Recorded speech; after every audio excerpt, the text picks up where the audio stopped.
হঠাৎ চটপটি খাওয়ার ইচ্ছে হলো, তাই এই তো সহজ উপায়ে বাসায় তৈরি করে ফেলছি চটপটি। এখানে ডাল সিদ্ধ দিয়ে দিয়েছি, আর এইখানে আলু ডিম সিদ্ধ দিয়ে দিয়েছি, আর এই যে টক বানানো হয়ে গেছে, অনেক ঝাল ঝাল একটা টক।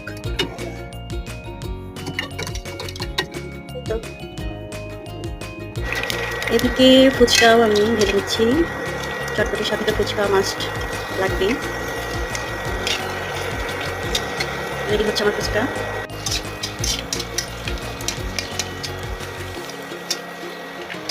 এই তো রেডি হয়ে গেল আমার ইয়ামি ইয়ামি চটপটি।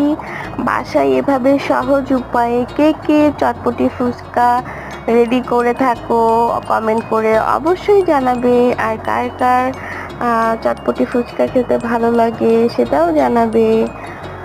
সবাই ভালো থেকো, সুস্থ থেকো। আজকে এতটুকুই। সে আল্লাহ হাফেজ।